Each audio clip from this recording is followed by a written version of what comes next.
So Ukraine just pulled off one of the most crazy operations in the history of modern warfare, basically using drones to bring an empire to its knees. Вот он, коптер опять взлетел. Откуда взлетает, ничего не понятно, блядь. Вот он, клоун, блядь. Оба ни с того ни с сего, сука. Оба! Вот дела, блядь. Ёб твою мать, до чего техника дошла. А нахуя мы работаем за рулем-то, блядь? Oh my god. Лучше он коптером управляй, нахуй. Грузовать и все. О, блядь. А, это менты сшибают его, прикинь. Это какой-то с автомата очередь, нахуй. О, нихуя себе дела, блядь. Оказывается, пидорас, оказывается. Во, блядь. Менты промазали, нахуй. Ёбаный, он опять туда полетел, сука, в эту гущу. Вот еще один, сука, пидорас. Вот он, еще один пидорас. And Russians love to curse.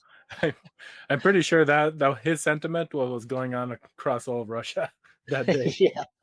Ukraine just smuggled drones with trucks deep inside of Russia and then operated them from far away. Last that I've read about this is that the operators were all outside the country, and the Russian Secret Service stopped 3 truck drivers that were involved in that, interrogated them. I would not want to be interrogated by the Russian Secret Service in Russia.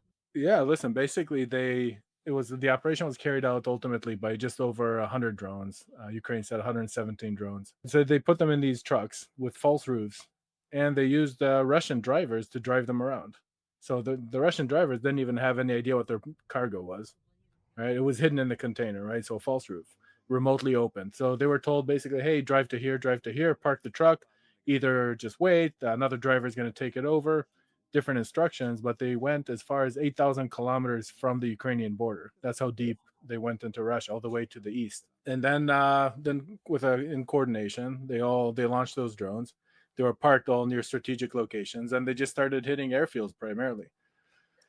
Wow.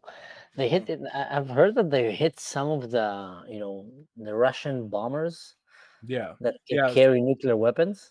Yeah, so a lot of the targeting was specifically those bomber wings, right? The heavy aircraft that have been staged very far from the border to protect them.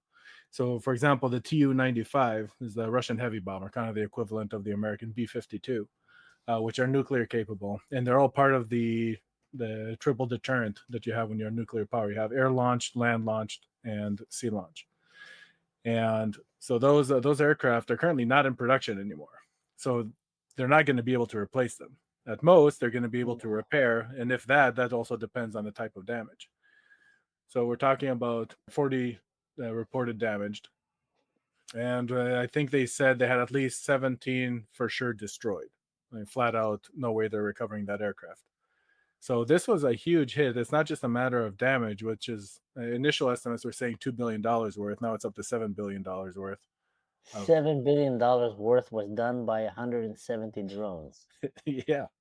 This is insane. This is like unheard of in the history of warfare. This is the future of warfare, and currently Ukraine is fighting the future of warfare, and Russia is fighting in the past. This is really something to see, because honestly, this is also painting what the future is going to look like for all conflicts.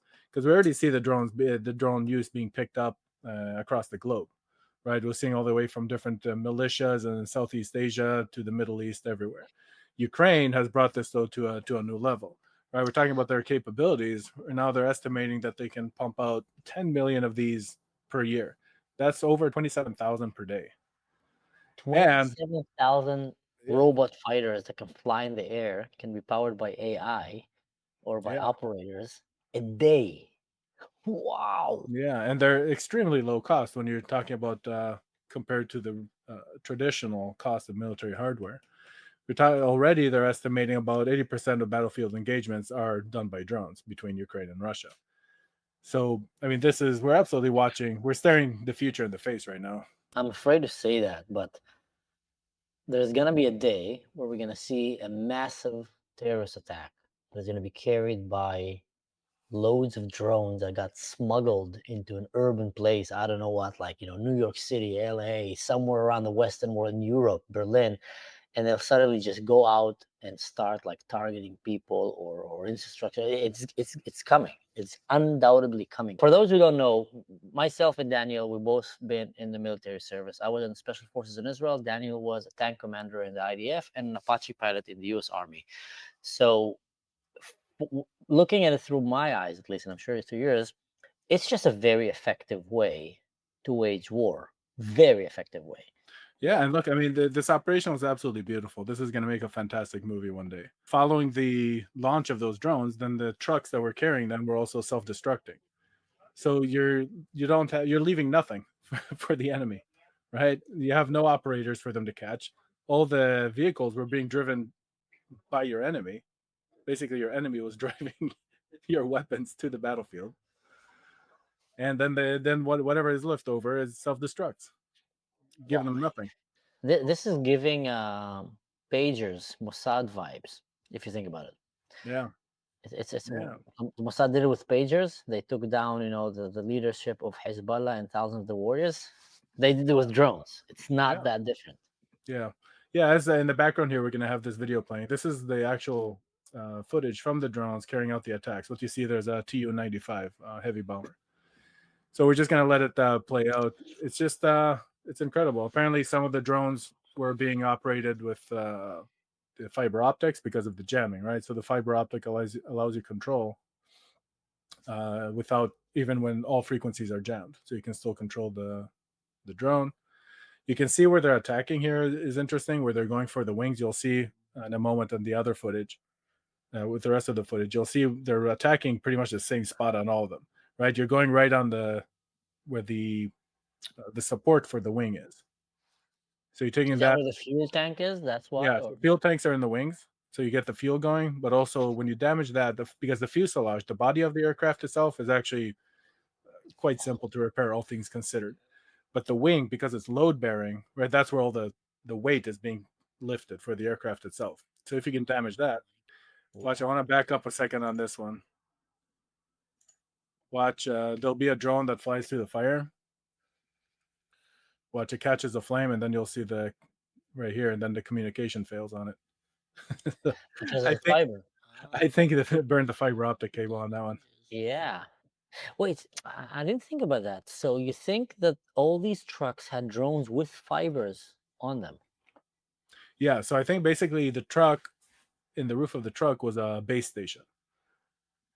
So it was all linked. Now, how they were communicating through the jamming, it could be there was or was not jamming. Maybe they had some form of communication equipment that's heavier, too heavy for a drone, but heavy enough, or that's portable enough that the truck can carry it, just not a drone individually. And that way they can communicate with the base station connected fiber optically to the drones.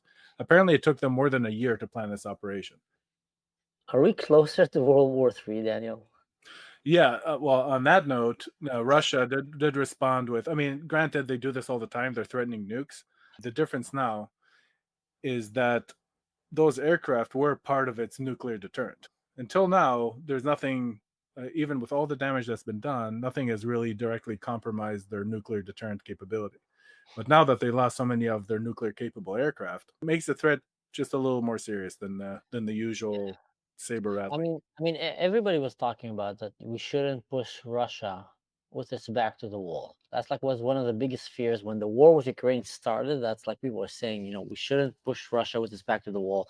Now, just recently, we had this huge leak of all the nuclear sites and plans that Russia have, Yeah. which was like considered one of the most damaging thing, for their, operational strategic kind of, defense them. And now on top of that, you just went and bombed. They said that they bombed some submarine base as well. You bombed some of their nuclear capabilities airplanes, that can, or maybe submarines, and you humiliated them. This is like a huge humiliation.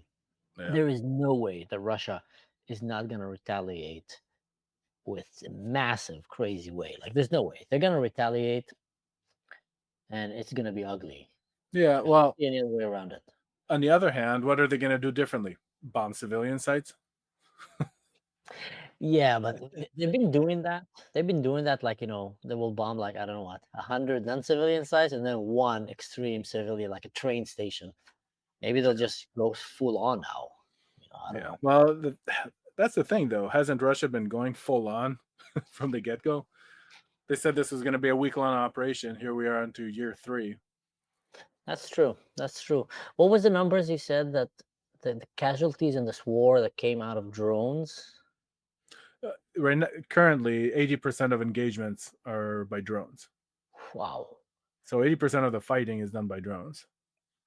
And I mean, Russia is trying to catch up with the same strategy, but they're not having the same success. They're still very much fighting old school doctrines.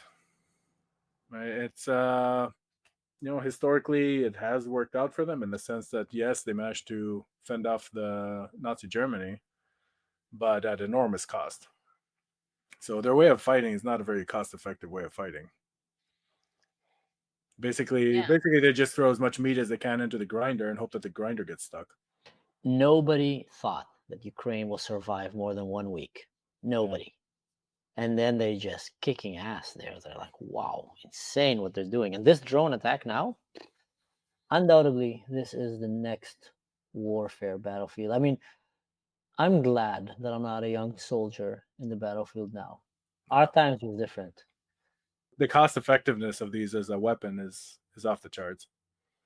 It's insane.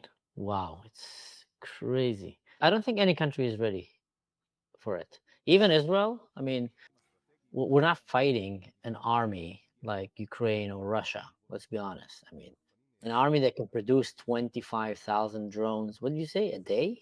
Yeah, they're saying they can produce 10 million a year, so it comes out to just over 27,000 per day. 10 millions a year. I've seen a video about China. Look at this, man. That's like a show off of their capabilities. Yeah. Yeah, Yeah. you're a soldier in a trench, and then suddenly, boom, 20,000 drones flying there. 1,000 drones, 100, and they have your face, in their algorithm. They're just flying at you. It's rather disturbing. I don't want to get people to panic, but imagine you're sitting in a city, and then suddenly trucks in the city open garbage bins. I don't know, and drone starts flying and just going taking civilian targets. Woo! Yeah. All right. Well, I think we can finish with I don't want to call it optimistic, but what's gonna be the next response of Russia? Where is this gonna lead to? I really hope it's not gonna lead to a nuclear catastrophe. We say that a lot, but we're getting closer. Day by day, we're getting closer. We just had India and Pakistan kind of shooting at each other and getting like really heated up with nuclear stuff, and now we're having Russia being attacked so badly and in a humiliating way. I really hope things can get calmed down. But anyway, guys, thank you for sticking around. Myself and Daniel here will try to give you the best analysis that we can from the battlefield, from our experience in the times that we served in war zones, and with the things that we've done in the army and the military. But in general, guys, just don't do anything stupid. And like I always say, don't do anything that I would do. See you next time.